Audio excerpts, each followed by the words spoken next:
वैसे तो मैं लॉजिक की कभी बात करता नहीं हूँ फिल्मों के रिव्यू में या फिर ऐसे ही किसी वीडियो में। पर यहाँ मुझे लगा कि इसका जिक्र करना ज़रूरी है क्योंकि इस पूरी फिल्म में कुछ ऐसी चीज़ें देखने को मिलती हैं जो कि एक तरीके से दिमाग ही ख़राब करती हैं। तो देखिए, यहाँ पर मैं बात करूँ अगर लॉजिक की, तो सबसे पहले हमें जो सीन देखने को मिलता है वहीं से दिमाग थोड़ा सा ख़राब होने लगता है। खासकर यहाँ पर रकेल को लेकर, कि रकेल का जो ये कैरेक्टर है, ये पता नहीं बेवकूफ़ है या क्या, कि वो जो तारीफ करती रहती है एरिस को लेकर कि ये लोग बहुत ही ज़्यादा अमीर हैं, ये वो ऐसा वैसा। तो वो जब इसका वाईफाई हैक कर लेता है और यूज़ करता है उसका छोटा भाई अपोलो भी, तो उसको एक सेकंड के लिए भी ये दिमाग में नहीं आता है कि ये लोग इतने ज़्यादा अमीर हैं कि वो चाहे तो कुछ भी अफोर्ड कर सकते हैं, इनके लिए भी कुछ भी मुश्किल नहीं है। बस नाम लिया और शैतान हाजिर, यानी कि जो मांगा वो मिल जाएगा। तो फिर ऐसे में उनको यहाँ पर इसके वाईफाई को यूज़ करने की ज़रूरत क्यों पड़ी? तो इसके लिए वो एक सेकंड भी नहीं सोचती है कि मुझे थोड़ा सोचना चाहिए कि वो ऐसा क्यों कर रहे हैं, किस वजह से कर रहे हैं। हालांकि वो प्यार में अंधी थी, समझ में आता है, लेकिन कोई इतना अंधा कैसे हो सकता है कि वो दिमाग से सोचना ही बंद कर दे? क्या बोलूँ मैं। इसके अलावा देखिए कि रकेल यहाँ पर एरिस को पसंद करती थी, हालांकि वो जानती थी कि वो उसके बिल्कुल अपोजिट है। और इसके अलावा उसको ये भी मालूम था कि उसके ऑलरेडी काफ़ी सारे रिलेशनशिप हैं, जो कि हमें देखने को मिलता है एक सीन में कि वो जब एरिस से मिलने के लिए जाती है उसका फ़ोन लौटाने, तो वहाँ ऑलरेडी एरिस किसी लड़की से बात कर रहा होता है। तो इससे तो एक बार क्लियर हो जाती है कि यहाँ पर वो दूसरे ही टाइप का लड़का था।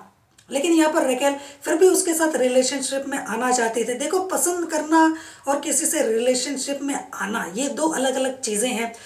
जब लाइक किसी को करो तो उसमें कोई एक्सपेक्टेशंस नहीं होती हैं, जहाँ पर कोई बोझ नहीं होता है, कोई जिम्मेदारी नहीं होती है। लेकिन जब रिलेशनशिप में आप आने की कोशिश करते हो या फिर आ जाते हो, तो यहाँ पर थोड़ा सा क्लियर करके रखना सब कुछ ज़रूरी है। पर पता नहीं वो क्या चाहती थी, यहाँ पर ये भी समझ में नहीं आता है। आप ऑलरेडी जानते हो कि सामने में कुआं है और वहाँ पर ज़बरदस्ती आप कूदने की कोशिश कर रहे हो, तो आपसे ज़्यादा बेवकूफ़ कौन होगा? और यहाँ पर वही चीज़ें होती हैं कि जब वो वहाँ पर जाती है, जब वो दोनों फिजिकल हो जाते हैं, सोचिए कि वो भी तब जब ऑलरेडी यहाँ पर एरिस किसी लड़की के साथ बातचीत कर रहा होता है, यानी कि उसकी गर्लफ्रेंड से। फिर वहीं पर जब वो फ़ोन लौटाने के लिए जाती है रकेल, फिर वहाँ पर वो फिजिकल रिलेशनशिप में आ जाते हैं, फिजिकल हो जाते हैं। उसके बाद जब यहाँ पर एरिस उसको भाव नहीं देता है, उसकी केयर नहीं करता और ना ही उसको कोई मतलब होता है, तो वो वहाँ से गुस्से में चली जाती है, उससे नफरत करने लगती है। तो अब यहाँ पर ये भी समझ में नहीं आता है कि जब तुम एक ऐसे के साथ रिलेशनशिप में आना चाहते हो जो कि ऑलरेडी किसी के साथ रिलेशनशिप में है और वो उस टाइप का नहीं है, जबकि वो पहले तुम्हें वॉर्न कर रहा है, और तो फिर तो ये गुस्सा, ये नफरत, ये क्यों? ये इसका कोई मतलब ही नहीं बनता है कि आप जानबूझ के कुएं में कूदने जा रहे हो और आप उम्मीद कर रहे हो कि आप मरोगे नहीं। तो ये कहाँ का लॉजिक हुआ? मैं लॉजिक का ही तो जिक्र कर रहा हूँ। तो यहाँ पर ये समझ में नहीं आता है कि मतलब वो क्या चाह रही थी। हालांकि इस फिल्म में हमें बार बार वही चीज़ें देखने को मिलती हैं कि वो बस फिजिकल होने के लिए पागल हो ही जा रही थी, और यहाँ पर एरिस भी एक तरीके से उसका फ़ायदा ही उठा रहा था, और वो भी गलत नहीं था क्योंकि एरिस को जो चाहिए था वो उसे मिल रहा था। और वो ऑलरेडी उसको बता चुका था कि वो लड़की उसके टाइप की नहीं है, लेकिन फिर भी वो मरे जा रही थी। तो उसमें उसकी क्या गलती? और यहाँ पर भी ये बेवकूफ़ों की तरह उसे एक्सपेक्टेशंस रख कर आगे बढ़ रहे थे रिलेशनशिप में, तो उससे बड़ी बेवकूफ़ और कौन होगी? इसके अलावा जो उसका उसका दोस्त था योशी, वो उससे बड़ा बेवकूफ़। यानी कि रकेल और योशी में एक सिमिलैरिटी तो थी कि दोनों एक ही टाइप के थे, वो भी बेवकूफ़ी करने में।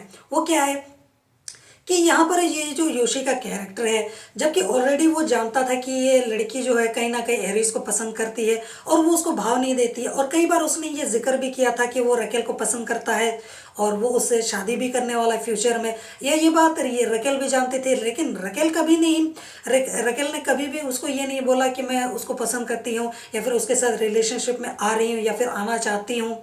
और ये बात सब कुछ जानते हुए भी ना ही यहाँ पर योशी उसको छोड़ने के लिए राजी था और ना ही रकेल सारी चीज़ें क्लियर करना चाहती थी। तो ये बात इन दोनों का कुछ समझ में नहीं आया ठीक से। और सोचिए कि योशी ये बात जानते हुए भी एक्सपेक्टेशंस रख रहा था यहाँ पर रकेल से कि रकेल उसके पास आएगी, उसके प्यार को समझेगी। तो ये भी एक बेवकूफ़ का अलग ही नमूना हमें इस फिल्म में देखने को मिलता है। तो ये भी कुछ समझ में नहीं आया ये कैरेक्टर कि ये कुछ चाहता क्या था। ये जो योशी है ये रकेल से क्या चाहता था, और रकेल आरसी एरिस से क्या एक्सपेक्टेशंस रख कर उम्मीद कर रही थी, और जब उसका सपना टूट जाता है, उम्मीद टूट जाती है, तो वो अपना अलग ही गुस्से में चली जाती है। तो फिर गुस्सा क्यों? जो तुमने बोया वही तुम काट रहे हो, फिर तुम क्या ही उम्मीद लेकर चल रहे हो, ये बात है। तो ये कुछ ऐसी चीज़ें हमें देखने को मिलती है जो कि ये फिल्म हमें लॉजिक से बाहर की लगती है। तो ये मुझे इस फिल्म में देखने को मिला, जो कि मुझे मतलब बहुत हंसी आ रही थी ये सारी चीज़ें देखकर, कि यहाँ पर जो मेन टॉपिक होना चाहिए ना, वो होनी चाहिए एक्सपेक्टेशंस, कि आप जानबूझकर गड्ढे में कूद रहे हो और क्या उम्मीद कर रहे हो जो कि आपको उम्मीद करना ही नहीं चाहिए कि आपको ऐसा मिलेगा। तो ये हमें इस फिल्म में देखने को मिला। बाकी मुझे उम्मीद है कि सब कुछ क्लियर हो गया होगा। जोहार।